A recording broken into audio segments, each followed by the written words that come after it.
Back on another episode of Speed Street. We are winding down the 2022 IndyCar season. 2 races left. I'm on baby watch. Conor has 2 races left. Producer Ben is starting back school. Thanks again for being with us on Speed Street. We got a full show today. We got a big one. We got to recap Gateway, of course, and all the craziness that happened over the weekend. We have young, very good-looking, very charming, very talented driver from the UK, Callum Ilott, is going to be joining us for a conversation. So really appreciate his time there. It's a great show. And, of course, you have me, Joey Mulinaro, and driver of the number 20 in Bitnile ride in the NTT IndyCar Series, Conor Daly. What's up, bro? How we feeling? What's going on in your world? Ooh, well, Gateway was really not awesome for us. So that was a real struggle. But you know what? It is what it is. This sport can really get at you. And that's what it's doing currently. So, overall, though, for us as a team, I mean, it was just tough. Yeah. So we as a group definitely want to rebound in Portland. We got 2 races left. Not really sure how those are going to go, but everyone is definitely feeling rough after Gateway. But I still love that racetrack. It's still one of my favorite racetracks. We qualified. So obviously all 3 of our cars, we definitely struggled for pace in general. Renus and Ed, more so than me. And I think that's really just because I think I like the track, and it's just kind of one of those tracks that kind of suits my driving style, whatever it is. But yeah, happy with qualifying, happy with the way the race was going, but boy, did it fall off a cliff directly. Yeah. Any insight into that you can, release from the team meetings or anything for us here as to kind of why that happened for all 3 ECR cars? Yeah. What was really interesting is it's just, we, as I've kind of mentioned on this podcast before, we kind of struggle, we're struggling mechanically for some grip and, the balance of the car, isn't necessarily, tough. Something that Ed would say to us is like, it's not like it's really loose or it's a demon vehicle, it's just, we're just kind of lacking a little bit of grip and the ability to kind of push the car where some of the other guys are. So, I thought our car was definitely capable of finishing in the top 10. We had a great start, had a great, first couple stints, got a little wide trying to pass Simon Pagenaud. What a surprise. Got in the marbles a little bit and kind of lost some time, but even still, even after getting into the marbles and coming back, we were in a position and on the right strategy to kind of, we pitted with Joseph and McLaughlin, and they obviously finished quite well, and we were on the right, on the right path. But yeah, I don't know what happened to Renus. Looks like electrical issue for him, and then it was an electrical issue for me. But what we found is it's no fault of the team at all. They found yesterday in obviously when the car gets back to do a lot of research, right? Or what happened here? And like a piece of the track had got into the side pod where basically the venting cools the GCU, which is a very important electrical piece of the car.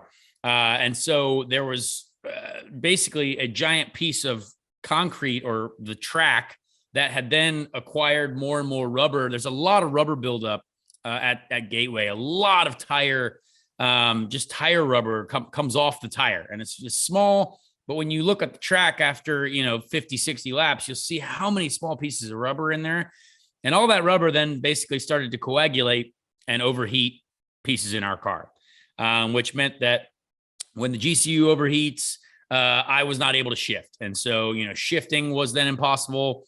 But it's hard to diagnose at first. So, as soon as that happened, our race is pretty much over, but we still try to stay in it. We changed the steering wheel. But then we also had a rear suspension issue.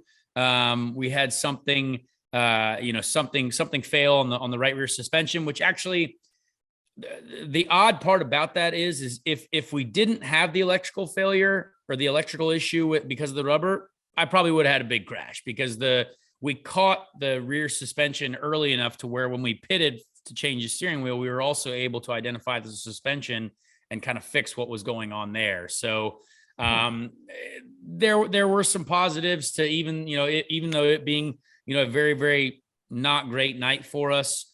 We were fast, we were doing the right things. We were on the right strategy to finish in the top 10, to be competitive. We passed cars, had some great moments. But it just wasn't our night. And sadly, sometimes, those things happen in motorsports. So we found all the issues.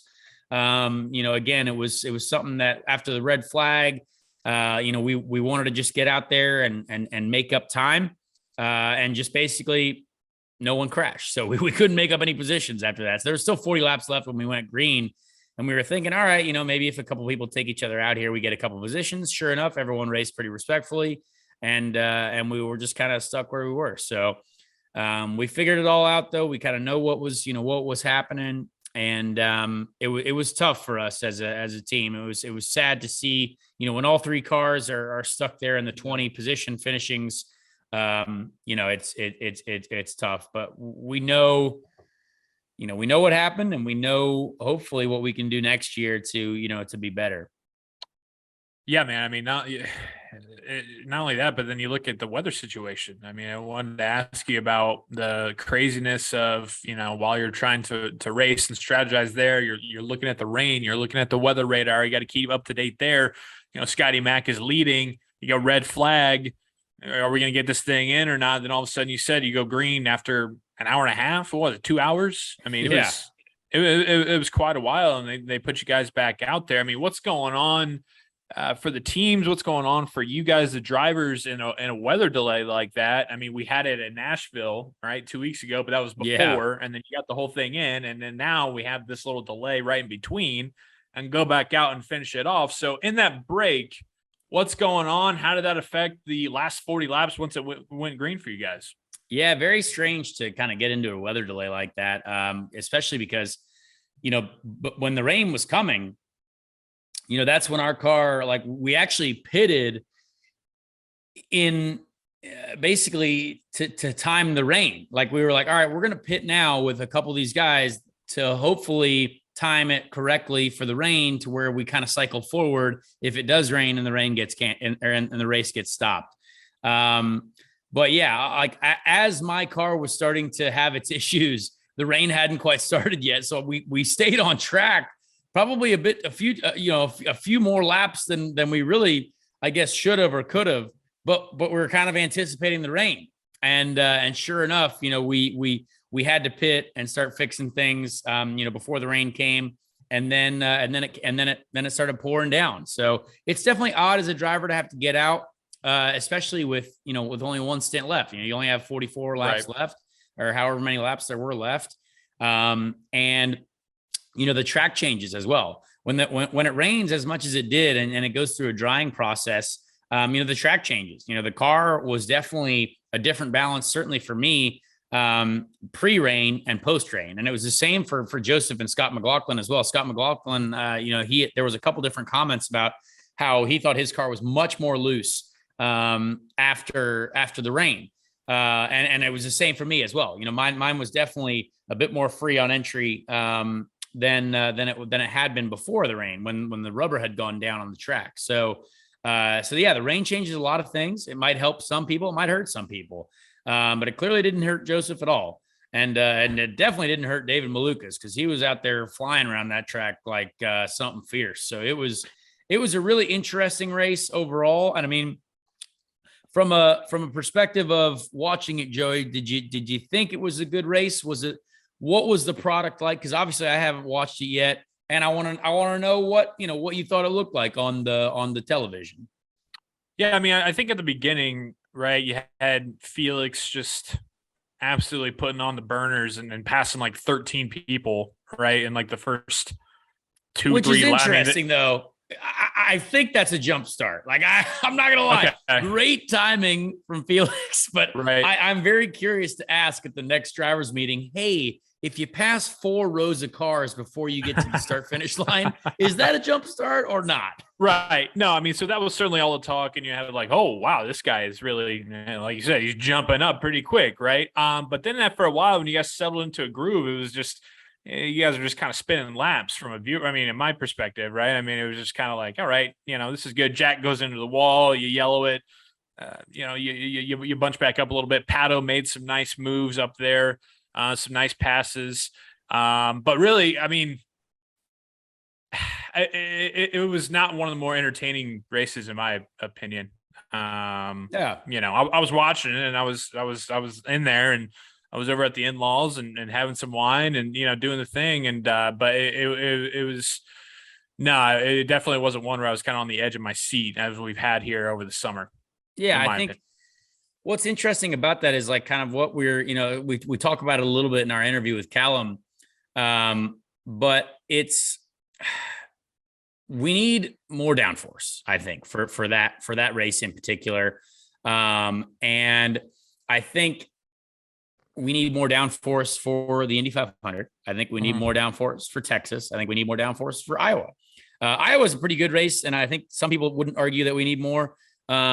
But in this current generation of car, I think with the way it handles and the way we try to get the balance on it, I think there's definitely an opportunity for us as a series to maybe look at that and be like, all right, well, let's maybe make some changes. And to be fair, IndyCar is listening to us for sure. We have had, the ability to run more downforce at Iowa. We have had the ability recently to run more downforce at Texas.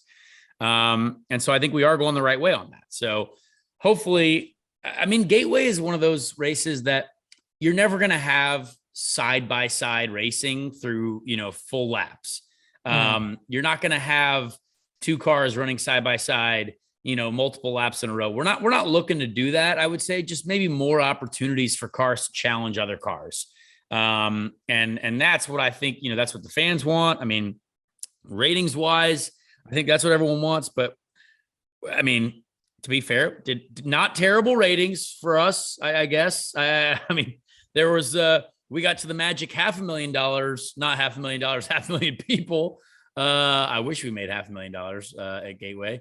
Hey, you're up over 250,000 from the last USA race. Yeah, we obviously all thought the world was crumbling down into absolutely nothing after the last USA Network race, but this one was watched by a lot more. And maybe because the Xfinity race was right before us.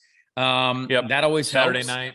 Yeah. Saturday night, yeah. So there was a lot of positives there. Obviously, we're not going to get to the $1 million number, the million people number on USA yet.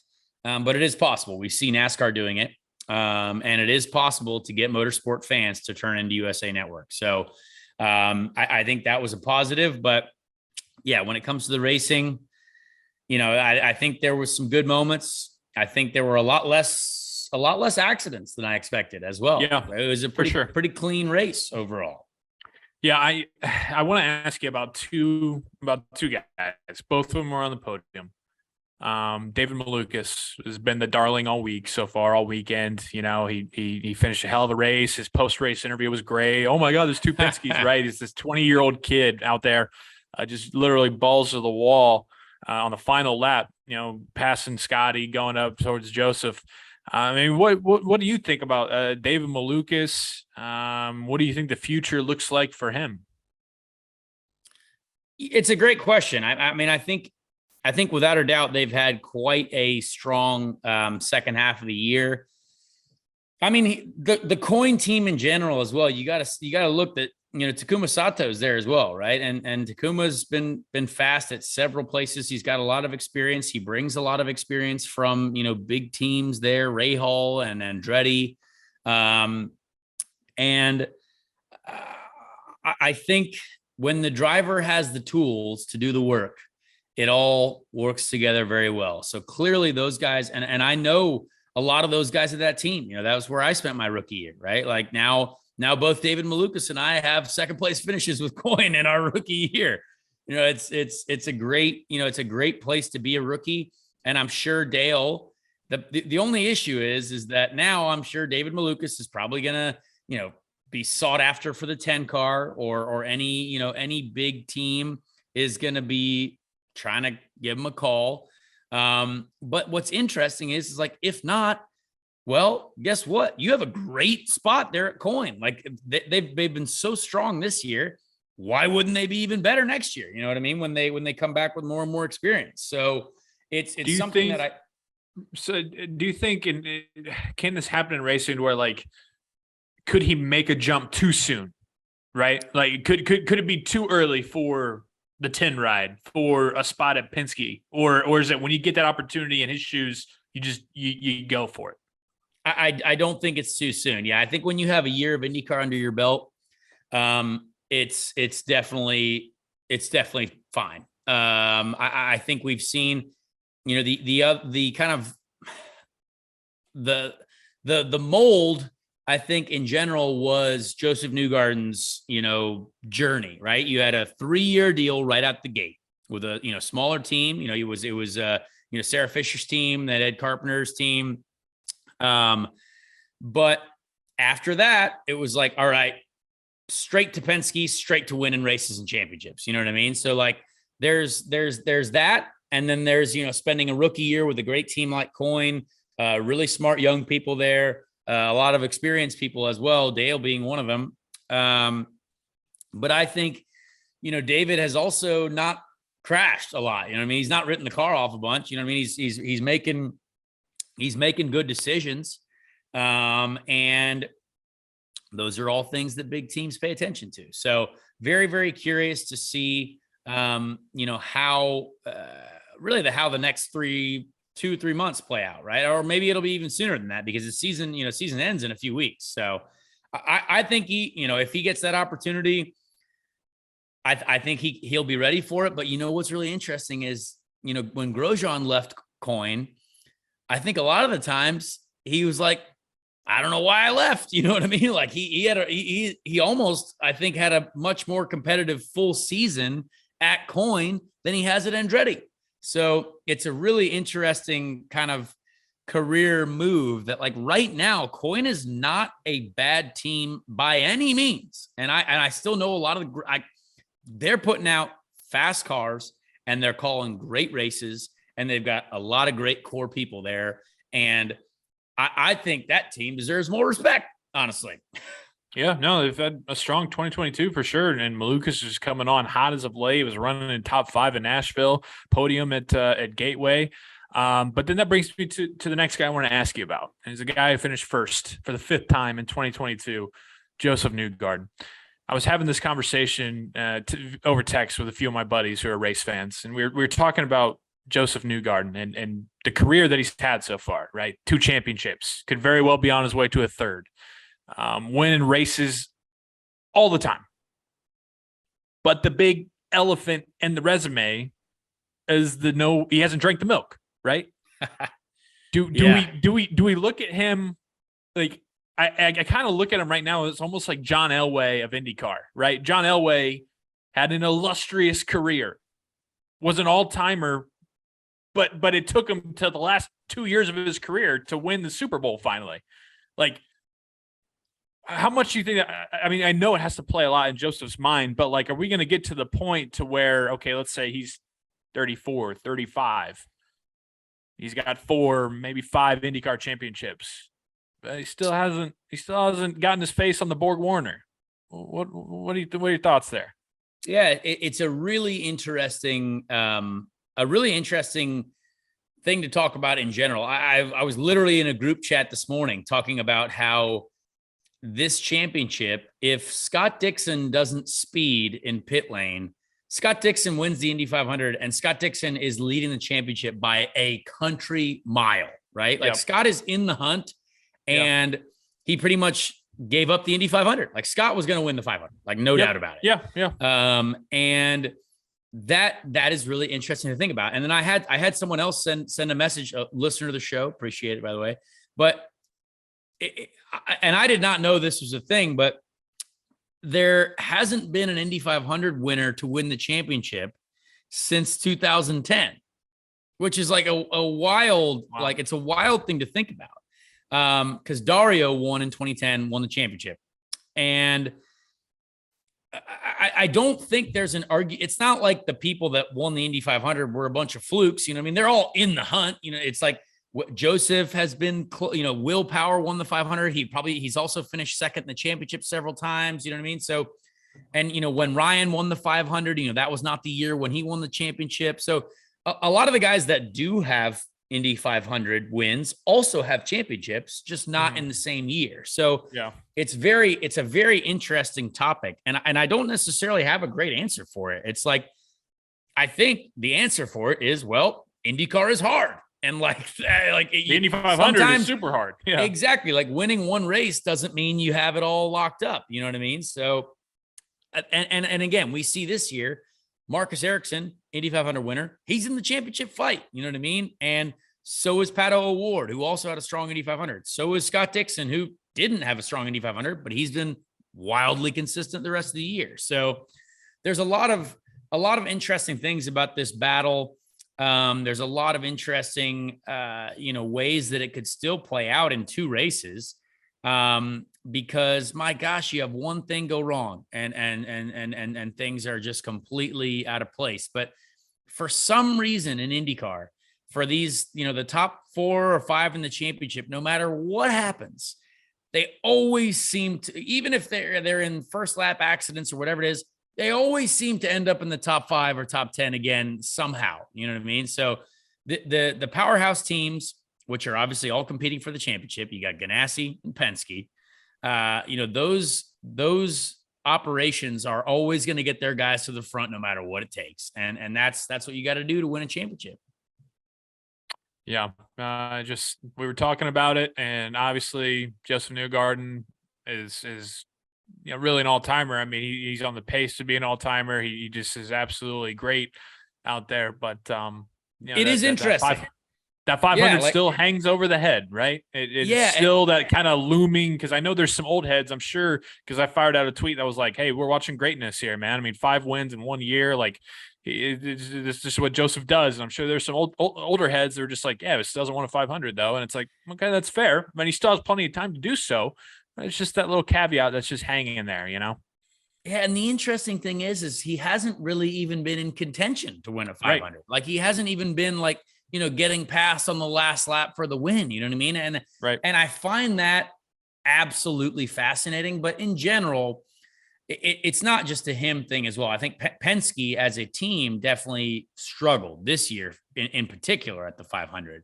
And so it's not a Joseph thing in general. And you saw, Will Power barely make the race, last year, very 2021. Recently. So it's something that is not totally just on Joseph for sure.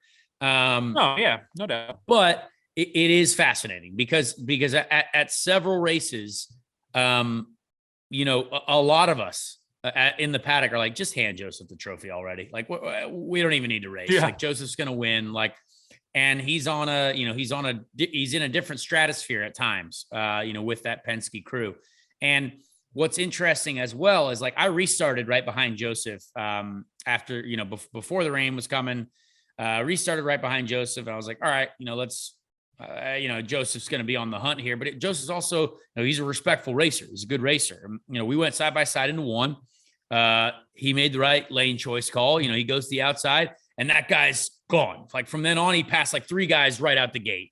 And a lot of people don't necessarily, I would say people don't necessarily think of Joseph as like a super aggressive, I'm going to crash that guy to win until we saw Nashville. You know what I mean? Like Joseph's out here firing fenders at people. So I saw that then firsthand at Gateway too, because it looked like Joseph was going to go wheel banging Scott Dixon into turn 1 and 2 at Gateway, got by him. And he was, but that's part of what it takes to win. So I like what I see out of Joseph. I find it very hard to believe that he is going to lose this championship. I see Will taking the fight to him, but there's something about what Joseph's got going on right now that it's like, how do you beat him? How do you beat him? No doubt. Absolutely. Well, let's get to our conversation with the young Callum Ilott. Really fun one. Really enjoyed this guy. You talked about it, and I got the chance to hang out with you guys before the 500, and he was a lot of fun that night. And I always enjoy his interviews. Whether it's he just getting out of the car with Kevin Lee or what have you. He's always pretty entertaining personality. So let's get to Callum Ilott. All right, we have a very talented foreign man, racing driver in the NTT IndyCar series. A man that I did not know until he came over to this side of the world, but very, very respected and talented human being all across the planet. He's got more Twitter followers and Instagram followers than most IndyCar drivers because he was a big F1 guy. Callum Ilott, thank you for being here. First question right out the gate. Is Callum a top 3 British name of all time? No. It's not? No, it's Scottish technically. Oh my gosh. It sounds I had a British Callum teammate in GP3 for like 2 races. And I was like, that's got to be one of the most on the island type names. I mean, it's iconic maybe to the UK. There you go. So your journey over to America. Let's give us a quick summary of how do you think of your IndyCar experience so far? Has it been enjoyable? Has it been something that you think? I love talking to Europeans right out the gate about the respect that this series deserves. Tell us a little bit about that. I mean, to sum it up, yeah, it's probably the most competitive series I've done or seen. I think there are some areas of improvement to make it a bit more visible, but as a racing series, it's incredible. Sometimes a bit of a lottery. But from a driver's perspective, yeah, the competition is super high. From a personal experience, I've been kind of thrown in the deep end a bit, one car team, rookie, all of that. But that's life. You got to deal with it. Hopefully next year that changes and improves a little bit. But yeah, overall, it's been a kick up the arse, but a good one. What would you do to change the viewership? How are we changing that? What's your ideas? I can't say too much, probably without getting in a bit of trouble. But no, That's the point of this show. All right. Okay. Well, yeah. Okay. For sure. On the media side, I think there's like the social media side. There's quite a bit to do. I think like maybe a slight bit of modernization. And then you've got to link that in with something that just attracts people. Like for me, what surprised, I don't have the answer because I didn't do a degree in socials and all of that sort of stuff. But considering we have like personalities which, should we say, get more visibility than F1. F1 in a certain way is very close. Like if you go into a paddock, it's very rare that you'll see a driver. Here you can get a 3-year-old kid walk up to any driver and have a chat. And the fact that isn't showing on a viewership scale and stuff is a bit strange. And so I think there's some ways to adapt that to make it more accessible on a social side, because if people don't understand how outgoing the personalities are, I mean, I've sat there in press conferences and just been like, how can you say that? Because in Europe we'd get shot if we said that. But out here it's like it's normal. So I don't know, there's a combination of lots of things. I think should we say a Drive to Survive version, obviously there's other streaming platforms available and stuff that would be good to get some visibility. But yeah, maybe it's just in the marketing. Maybe it's got to be slightly less Americanized and a bit more Europeanized, but not to Europe. No, it sounds silly, but with all the commercials and everything you have, it's so everything's the same. What stands out anymore from a commercial side? Maybe that's why F1 got a bit of a boost in America, because it's different. There's no ads, for example, or the ads are integrated into the show instead of taking over your whole screen and distracting viewers. I don't know. There's a couple of things that maybe I would go, if you could look at something separately, maybe, but we don't control that. And then you have to pay for onboard cameras. That pisses me off a lot. Well, look, that's been an issue with everyone for years. I mean, like I remember when when I was racing GP3 and GP2, they'd rotate cameras around. You'd have, each different drivers got them every weekend, other than obviously the championship competitors towards the end of the year. I love that. And I think still to this day, all of us drivers agree that every car needs an onboard camera, every single one. It's not at least once. Exactly. Yeah. Not just 12. If we can't have them all, like in Formula One, like everyone deserves one at least for one weekend, or like there's a rotating camera for sure. Because look, the sponsors, they do float the boats. You know what I mean? Yes, but the coverage that cars get with an onboard camera is so much more than the cars with not. So without. So hopefully that, like, I hope that message is definitely received. But like, I mean, honestly, like we could talk about how to do marketing and stuff like that for hours. Yeah. But I think what I want to talk to you about as well is, like, I know a lot of those guys on that team, obviously, the Carlin and Juncos integration. I know Ricardo. I won a championship for Ricardo. Very, very close to that family. Was almost maybe your teammate for the Indy 500 if my ride didn't actually end up materializing for this year. So definitely got close to doing a couple things with that team. But as a one-car operation, it's very difficult. Like, I was there with Carlin, understand how difficult it is. But you've now been, making it into the Fast 12 several times, right? Which is tough. Qualifying, I think, in the IndyCar series right now is without a doubt one of the most difficult things on the planet, for sure. And do you see the team on this very kind of linear slope that's kind of starting to go higher and higher and higher? And when you get two cars, like next year, obviously that's what everyone wants, right? That's what the team wants. That's what you guys want. I mean, I see you guys being extreme competitors, in next year. Like, this is basically a building year, I would say. And then next year, here we go. Yeah, I think it's such a long process, because I think, like, in a certain way you can I would accumulate it to time, money, and development. But like, you can start here, which I think you can tell is where we kind of started at the end of last year. And it's very quick to get on this up bit to catch up, where you're like maybe 1/10 off the average of the pack or whatever. Of course, there's always the couple that are super quick, and for some reason you're going to put them out a little bit as an anomaly in that sense. Penske at all the short ovals, yeah. yes Yeah.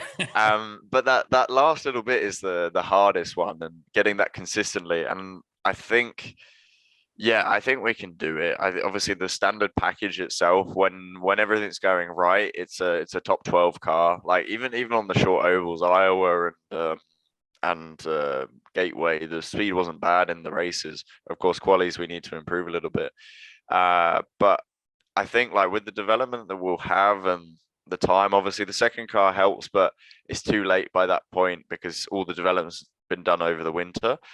But I think, like, after every weekend we go, damn, if we'd have done that earlier, if we'd have known this, we could have approached it a bit differently. And I think that is already signs that it's going to improve. And obviously, knowing Ricardo and his motivation, number one, he's super motivated. With a bit of English F1 European direction, I can help him to show him the path and the light. And with Brad as well, Brad's super motivated as well to kind of shape us into what is going to be hopefully a very good team. And at the moment, I think we have the tools for it. There's great guys, but it's a problem now that, as we're trying to build with the second car, we have what's necessary for one car. But if you ask us now to put together two cars, it's like, well, where are the people? Where do we get the people from? Because everyone's like on the limit with the people. So that's the only struggle, I think, with time, and that is going to be good, but we need to get the people, and you won't find out until like October, I think. Seemed like a little bit of a surprise. You're hot young rookie coming in, and you're doing well, and then you re-up with Juncos, and were some of the big dogs after you. I mean, I feel like some people expected to see Callum Ilott, maybe Chip Ganassi, Penske, one of those things. I mean, what was that process like for you? Were you just always in with Juncos, or was there some big dogs coming? I had some chats. Definitely had some chats, but it was a complicated one because from the beginning, I was always more kind of inclined with Juncos to step it up and to work as a team on that side. And to be honest, I'd agreed to that, and I'm kind of more of a man of my word. And it's in a certain way, it's a favorable situation to me in a few ways, but also in the way that I can develop without pressure. And it's kind of a team that I can create myself. So They need a guy to rally around too. Like when a team has a guy to rally around, that's big. Yeah. There's that. There's for the guys, I think that was good. They obviously enjoy working consistently with a guy. But I think it's a hard one because there's two parts of this where you're like, what if I was in another position, maybe I could be, winning the championship or whatever. And that's a hard one from a guy who wants to win and all of that sort of stuff. But in the long run, I think if I can achieve what I want to with this team, even if I want to take a job as a team principal, that kind of mentality of like developing something and helping something from the ground up would be even better. I don't know. It's one of those two, but I'm kind of content either way. But yes, in some ways it's frustrating when it's not going well and you go, it would have been easy if I'd gone in there. But then, for example, if I'd gone in a good team and we'll say team A and I win, it would have been because Callum jumped to there and got to show, his true potential in that environment. If I win where I am, it's because we developed it and we worked hard and we got it all done, and that's the reward for me. And yes, it's favorable in some ways to stay where I am. So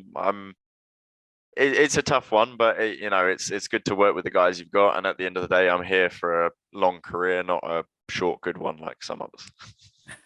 I think teams definitely do take notice of that. You're right. Certainly in IndyCar, like I think when you start out with a smaller team, when you start, like teams know kind of where everyone's at, you know what I mean? We kind of know, what people are dealing with budget wise, what they've got resource wise. And it's like, when you do well in that car, it's obviously very well respected because it's the one car team, right? It's the same with like David Malukas right now, who's getting a lot of talk about, like, I mean, he's on the podium with Coyne, and like I was on the podium with Coyne my rookie year too. And it was like, oh, wow. Like, that's like, we kind of understand how tough that might be. But obviously Coyne right now, I think is they're a very strong team in a lot of different places, but the Ganassis, the Penske's, the Andretti's, like they all pay attention to that, right? Because there is always going to be a rotating door of people going in and out of teams. And, we see who knows what's going to happen with the 10 car. When is Will Power going to retire at Penske? Does Penske want to run 4 cars eventually again? You know what I mean? Does Andretti want to run 10 cars? I don't know. Is McLaren going to run 45 cars? We don't know that, but they will always, I would say, look to the series first. So let's say like young talent in a smaller team, then let's say maybe take a gamble on someone that they don't know. Yeah, no, for sure. But that was the goal, to get into IndyCar and to show what I can do. And if it takes 1 year, great. If it takes 3 years, that's life. So I'm just in it for the journey. Well, last time I was with you, first time we ever met actually was leading up to the 500. We were all kind of hanging by Scotty Mac's bus, and you were wearing an Indianapolis Colts hat. Yes. I put you on the spot. Yes. In front of a lot of different people. And I was like, I was just genuinely curious. Hey, all right, you're coming over. I know a lot of people like Scotty Mac, Jack Harvey, they become big football fans when they get here, American football fans. I was like, you like the Colts? And you were like, sure. Have we have we leaned more into American football at all? What's the progress like on that on your end? The season hasn't started, has it? We're getting there. We're in the preseason. Exactly. So that's more knowledge than I had before. Okay. What are your, let's say moving to America, what are your top 3 things that you've enjoyed about being in this region of the world? And then top 3 things that you wish you could adjust and maybe you don't like. Or just 1 or 2 things. Either way, let's do some positives on your mind. And internet speeds. Internet speeds. Yeah, I lived in the countryside. I had 1 megabit per second before this in Italy and in the UK. I love that. Then the accessibility to food doesn't mean if it's good or bad, just the accessibility to it. Yep. And then the big cars. Tahoes. We're Team Chevy. Yeah. Now I like the trucks and stuff. I didn't like them before, but I like them. Sounds stupid, but yeah, no, I mean it's kind of like what I had in Europe before, just everything's exaggerated and slightly different. But the bad things, your roads are shocking. The food over here could be better. Okay, but where are we eating here? I mean, Yeah. are you going Long John Silver's every day or what? I mean, what are Well, we doing? I'm clearly not fine dining where you are, so Okay. I need to find some more places. And then there's a few I could choose from. Have you had In-N-Out Burger yet? Yes, Do you like it? occasionally. Oh, okay. All right. That was a big question. All right. Yeah. No, In-N-Out, Shake Shack. Oh, there's a Shake Shack like 2 minutes that way. Oh, there you go. What else we got? I'm next to all these places. Like I'm bang in the middle of food hall. When you say accessibility, does that mean like you talking DoorDash? Are you talking those kind of things, or just we have Well, food everywhere? That and the fact that it's everywhere. Like, for example, in the UK, I would probably have to drive 15 minutes to any fast food place, like the first one that I'd arrive to. And here I can drive 2 minutes, or I could get on the road and there would be another one and another one. And whether it's one kind or another kind, whereas in the UK, like there's 10 restaurants in my local town at a push, and that's about it. And then you have to go half an hour wide to see anything else. So that's why we're a bunch of fat asses. You just explained the obesity problem in America right there. There you go. Yeah, unfortunately, yeah. And then you get free refills here as well. Oh, free refills. That's a brilliant thing and a horrible thing at the same time, because I feel so ill after going to a restaurant and ordering like a Coke, for example, and you get 3 of them by the end of the meal. Yeah. Quick 680 calories there, guy. Boom, done. Elite athletes. Exactly. Callum, so getting back to a bit of motorsport as well, the path to Formula One, obviously, like I didn't really know, like, I mean, I knew your name, but I like when I left the whole F3 and F2 scene. You left it. You leave behind. it. It's like, see you guys later.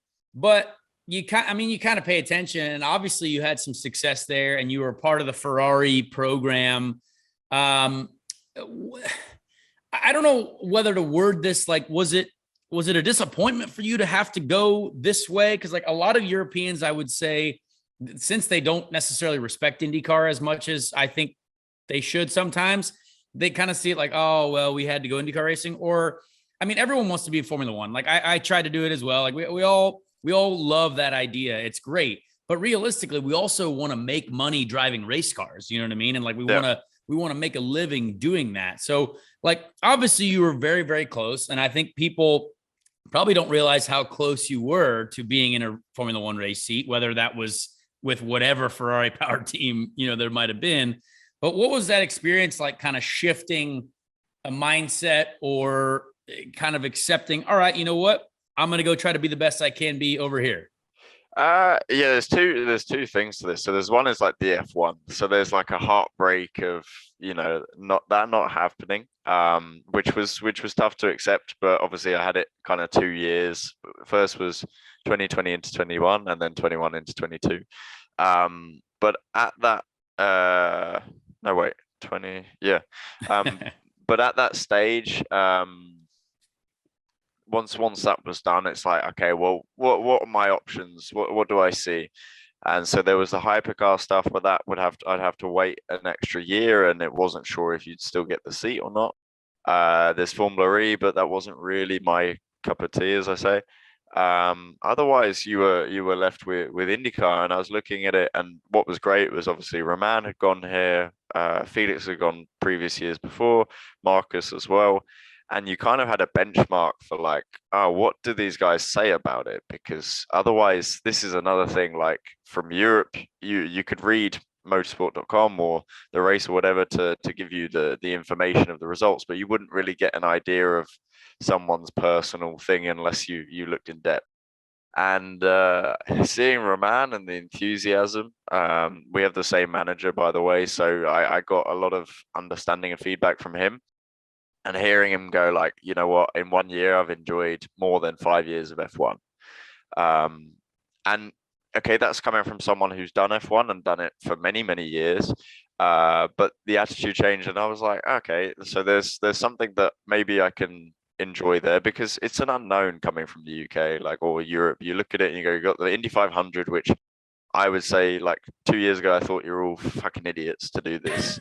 But you know, you go and do it, and you're like, okay, it's not too bad. Like, it's a different style of racing. Yes, if you crash, it's going to hurt, but you know, like, that we hope that doesn't happen. But it's fun, and there's 350,000 people and all this other stuff. But then looking at it, I think, if I was born an American, my appreciation for it would be a lot higher, and I would rank it as, you know, close to F1 in its own way if I take out the media side and the glorification of it. But I think for me, it was like, okay, well, I want a good career. I know the potential of how good a career can be out here and how nice of a life you can have. And like, for me, that's kind of just starting. And I'm like, okay, I appreciate that. Yes, my journey is slightly different to some. It's also good in its own way. And to be fair, like, even for me, you know, specifically, I've had it better than others because of the way I've come in, but differently and harder and than some as well. But yeah, as a series, it's incredible. But like I said, there's a lot of pros, like having 23, 22, 24 drivers that can win in a race weekend, even if sometimes they're a bit slower than others, is like, that's a tough championship. And I appreciate that a lot. I appreciate the guys, and my enjoyment for the series in its own way has increased as I've got into it and settled into it. What's your favorite track over here? I'm still more in the road courses. So like, I would say Barber, Road America was great. There was one other that I did enjoy. Iowa. Yeah. Iowa was Oh, really? Yeah. Well, here's the thing. After the test day, I hated it. I was like, what's the point of this? And then I came to the races, and because that was my setup too. I was like, what are you talking about? You hate it, bro. Yeah. But I tried to go away from that, and then we ended up coming back to it. And for the race, it was brilliant. There you go. For quali, it was a disaster. I don't know how you got pole with that, but it was a disaster for quali. Just crank some front wing in that sucker, bro, and let her eat. But yeah, no, Iowa was great. I did really enjoy those races there. But yeah, the road courses are still my favorite. Oval racing in general, though, for you, what do you think of it? I mean, obviously there's a really interesting like mindset. Like I literally just talked to Daniel Ricciardo like 2 weeks ago. We talked about it on our last show, and he's like, man, you guys are crazy, right? There's a lot of this like, you guys are crazy type thing, but like, I think the ovals are quite enjoyable if you have just a little bit on someone else or a little bit on other cars. It's so much, I would say, not necessarily easier, but you feel like you're able to race your way forward more so than on a road course. Sometimes you're just stuck. Like, It doesn't matter if you have the best car or the worst car. I mean, you're just kind of sitting there in some ways. Yeah, no. I say, like, Iowa 100%. I was like completely comfortable with the pace difference, the overtaking, and even going almost 3 wide with people. Like, the risk, there wasn't any risk in my head. It's just like, okay, let's send it and see. You're bumping around.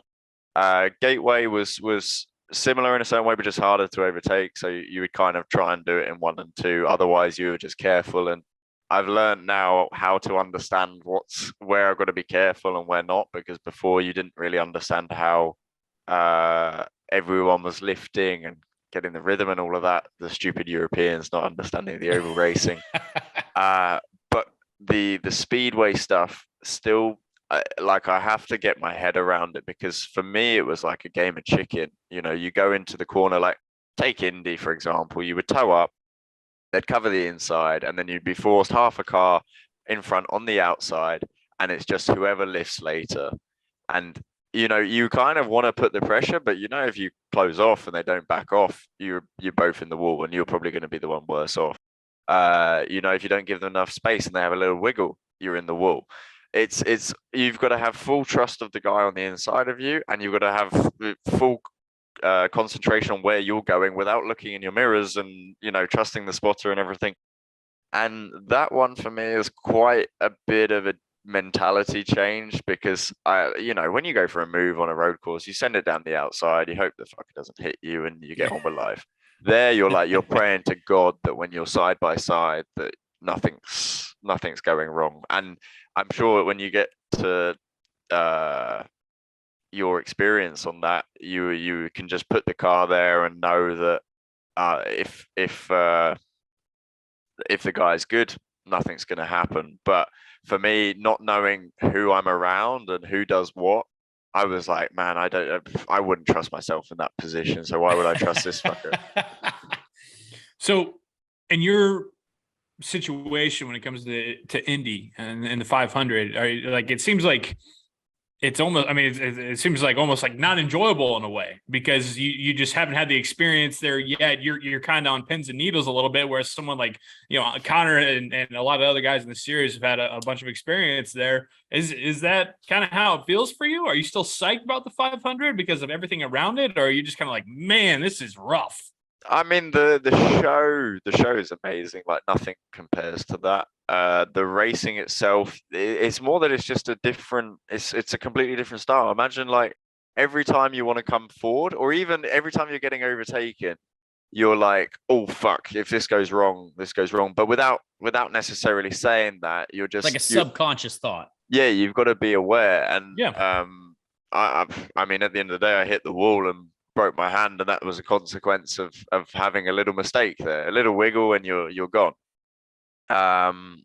So it's not to say it's like, because it's still a thrill. That's still a thrill, knowing that you're going to be on the edge of shunting. It's just I didn't enjoy that kind of racing at Indy as much, because I think, like, we were having this discussion on the emails between the drivers after last weekend, but maybe it's that we're not running enough downforce and the slipstream effect is not big enough. But really, like, when I watched like the 2016 days, maybe with the aero kit, everyone was sitting so close, you could get such a draft and probably be ahead by the corner.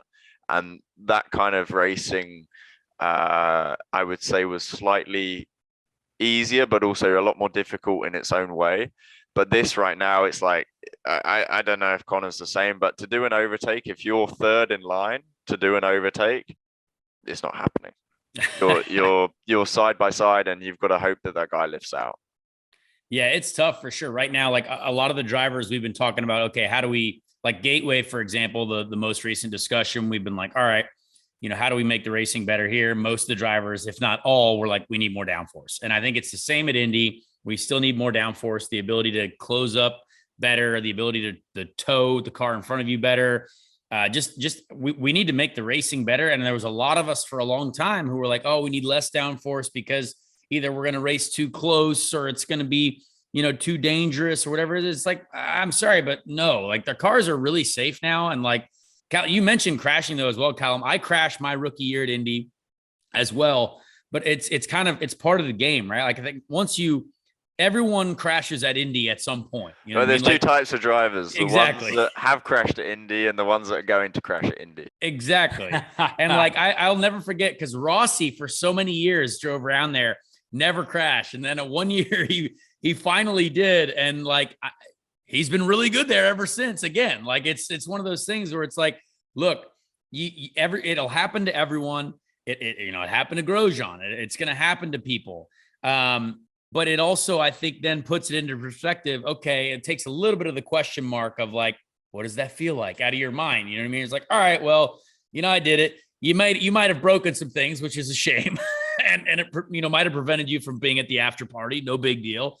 But we learn these things as drivers, and we get to a kind of that level. Like, all right, I get it now. And like, I guarantee when you go back there next year, you're gonna feel a different level of comfort. And I'm sure the team will kind of understand, all right, look, now this is where we want to be instead of where we were last year. You know what I mean?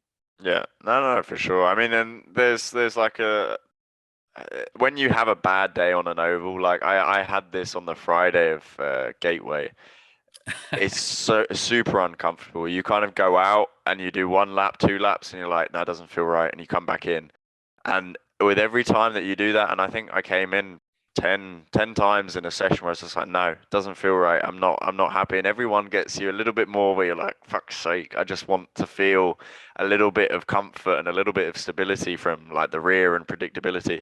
So you can have those kind of days as well. And that is a big wind up for me because it just sometimes it just doesn't get better. Yeah. I mean, what people don't realize right now, I think with these Indy cars, we're way more on edge than I think you can see. And to get the balance that you want out of it, you have to sacrifice certain things, whether that's entry stability because you need it to turn at the center. Well, guess what? That sucks on an oval because you want to be able to turn that thing really aggressively on entry. But if the rear is now floating because you're trying to get it to turn at the center, there's so many things that in this current generation with, that we've kind of moved to with the added weight, with the aero screen and stuff like that. It really puts a lot on the engineers to try to think, all right, how do we create one balance issue that we have to deal with, right? Instead of, it's entry loose and then center understeer and then it's exit loose as well. You're trying to create one balance so you can work on that, but it's challenging. And I promise you right now for drivers all across the board, it's you want this tiny window of it's happiness. Always compromised. That's the problem. If you haven't got some area where it's good, you're stuffed. And when you start the weekend and if it's not good, always trust your butt cheeks. Always trust your butt cheeks. I'm learning that. I'm learning that. Always. Callum, I got one more for you. Have you seen the movie Dumb and Dumber? No, unfortunately what? Not. I should have. I was thinking that. I was like, maybe. It's a very, very popular American film, starring two I am blown away. great comedians, Jim Carrey, Jeff Daniels. It's a classic.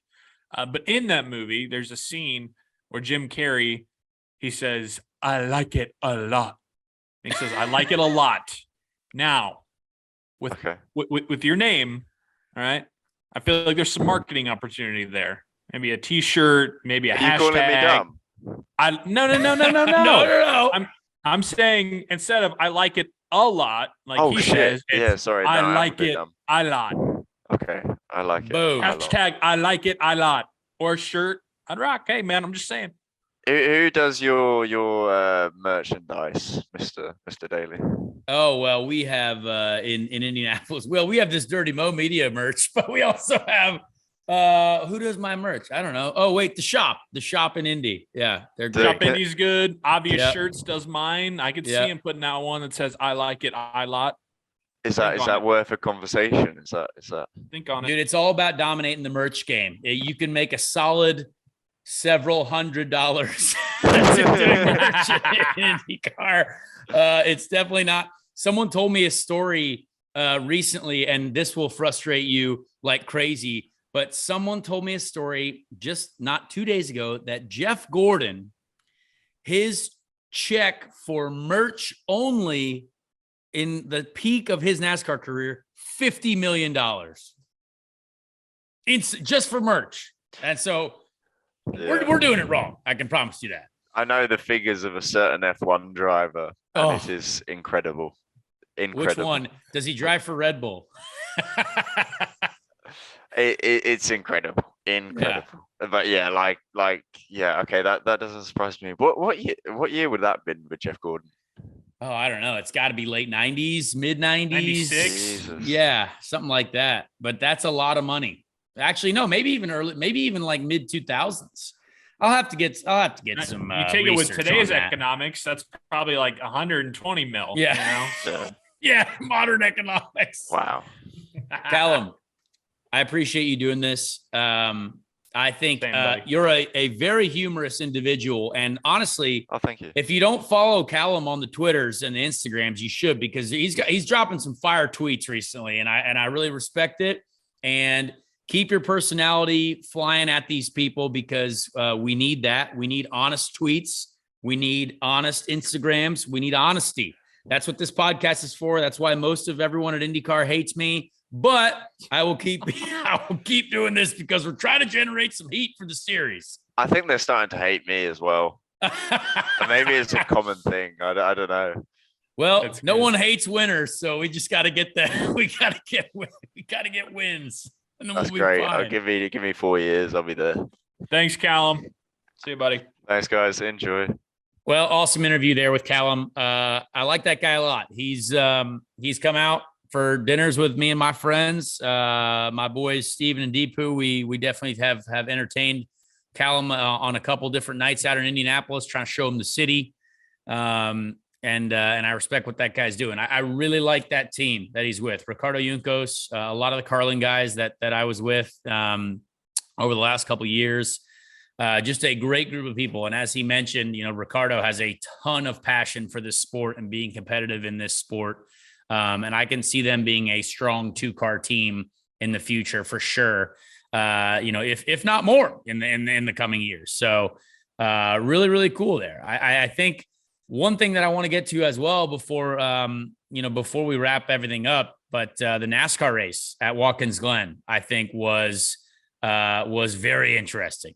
We had rain, we had lightning delay, but we had, really, really interesting. Some of my favorite races to watch are the races that start wet and they progressively start drying out, and who's going to have the biggest nuts to go to the, slick tires first. And that's, that was fascinating. We had Chase Briscoe go slicks early, paid off for him really well. You had Allmendinger getting wrecked early, but then, it's going all the way to the back and then ends up finishing second. I mean, it's just, I thought it was really cool to see. Obviously, the biggest story of the weekend was Kimi Raikkonen. I think Kimi was doing a great job. I mean, I'm not gonna lie. There was, Twitter seemed to agree. Oh yeah, Twitter seemed to agree. And that team Trackhouse, I mean, oh my gosh, great group of people there. Clearly giving him a shot to run competitively, run a car that's not going to break down. Great pit stops out of them as well. It's always tough sometimes to add a car, right? Like adding a car, especially with a new team like Trackhouse who've been running 2 full time. To add a third, it definitely, it definitely sometimes pulls the strings a little bit, and you're like, might be tough, but yeah, they clearly did it right. And I was cheering for Kimi. I'm not gonna lie. When he was in the top 10, I was having a great time watching and thinking, you know what, this could be a great day. But sadly, as sometimes happens in NASCAR, got collected in someone else's mess. Yep. Name of the game, baby. What name of the game? What was fill me in, because I had to do husband dad duties on Sunday, and so I was out at TJ Maxx hunting for fall decor and being a good husband. So I was not able to watch a lot of the race, which I enjoyed. My wife's in the kitchen. I did enjoy that. I love going to TJ Maxx. We love TJ Maxx, yeah. Oh, it's great. But Kyle Larson and Chase Elliott, I saw some post-race Twitter stuff about Chase Elliott, old Clyde not being too happy about some things. What went down there? Yeah, I tell you what, the Chase Elliott post-race interview was really interesting. You could tell he was not happy. And what I think happened there is on those double file restarts, right? It's everyone is just going to fire that sucker into turn 1. And Watkins Glen is a tough turn 1. It's a downhill braking zone. You're getting into a corner with a little bit of banking. The new surface definitely has a lot of grip. And those cup cars, they can use obviously all the road on exit. And so the overhead shot I loved, because the overhead camera shot, you literally see the first like 3, 4, maybe 4 rows of cars all have their right fronts locked up. Like literally every single tire is locked up. And what's funny about that is it means that basically everyone is going to miss the corner essentially. And that's what happened. But Kyle had to make the move that he did. And he didn't necessarily wreck Chase, but all you have to do is stop that momentum. If he's on the inside and you take away his line and he loses that momentum, well, Kyle's got that momentum all the way up the hill. And then as soon as Allmendinger got by as well, I mean, race over, right? Kyle Larson and Chase Elliott were the class of the field for sure that day. AJ was fast. He definitely gave it his best shot, but those 2 cars were obviously the class of the field. And it was just a fascinating situation to see play out. because Chase, obviously, very competitive guy, right? And Kyle, both of those guys, I would say, are two of the most talented guys in NASCAR right now, for sure. But yeah, one was not happy with the other. And I could tell, when you get forced out of the way as a driver who has been forced into not great situations before myself, you are very, very upset. And if it's for a win as well, that is even more upset. But that's why we love to watch NASCAR post-race interviews. And that's why we love to watch NASCAR races, because they can use them fenders and start moving people out of the way. Yeah, a little consolation prize for 9. He's a regular season champ in 2022. So that did happen, lock that up, even without not taking home the victory at Watkins Glen. So not overall a terrible day for 9, even though I'm sure he would have loved to take the checkered flag as well. All right, man, you want to wrap up here with the Ricky Treadway random Indy 500 driver of the week? I know producer Ben's got to go get his mind molded at school because he's still a child. So. Yes, we do have a random Indy 500 driver of the week. We went with the 1954 Indy 500. We went a little bit, last week we got a little old. Now we're going back to, some people who might still be alive. Bill Vukovich, the winner of this race. But we are going to go with random Indy 500 driver, finisher in the 27th position, Jimmy Dewalt. Jimmy Dewalt is born in Wabash, Indiana. An Indiana man. And again, if I don't know these names, just know that I am trying to learn myself. And some people might. The point of the segment. Exactly. That's the point of the segment. If you think it's crazy that I don't know, well, guess what? There are probably other people who don't know as well. So Jimmy Dewalt drove in the AAA USAC Championship Car Series, racing in 1950, 1953 to 1957, 59. All kinds of years, finished in the top 10 3 times. His best finish was in the 1953 Indianapolis 500, where he finished 6th and named Rookie of the Year. That's solid. Poor guy died of cancer. At 41. So yeah, you screwed the pooch there. Yeah. Whoa. Yeah. You're like, hey, maybe they're still alive. Died at 41. It's all good. Yep. He was born. Hey, this is very topical, though. He was born August 28th. That's my birthday. So hey, that's coming up this weekend. It's a birthday show. And Jimmy Dewalt, random Indy 500 driver, shared the same birthday. Rest in peace to that guy. R.I.P. Jimmy. Yes. So now we know. We've made some progress, and we learned a little bit more about Indy 500 history today. We did, as we do every week here on Speed Street. Hey, just a quick reminder of a few things, folks. We are on social media at Speed Street Pod on Twitter and Instagram. Be sure to follow us there. Be sure to give us a rating, give us a review of this show. We love to bump those numbers up, keep growing the neighborhood. Be sure to follow us, subscribe wherever you get your podcasts. And also, the day after this goes live on the audio version on the Dirty Mo Media YouTube channel, you can watch us. You can watch young Callum Ilott, our guests, interact. The video version is up there on Dirty Mo Media's YouTube channel as well. So be sure to check that out. Anything else, Conor, before we get out? I don't think so. We got another weekend off this weekend. And then we're going back out west. So be sure to keep up with how you can watch IndyCar racing for the last 2 races of the season. We want to close out the season strong. And there's, I'm sure, going to be some interesting things that happen in the news before the season's over.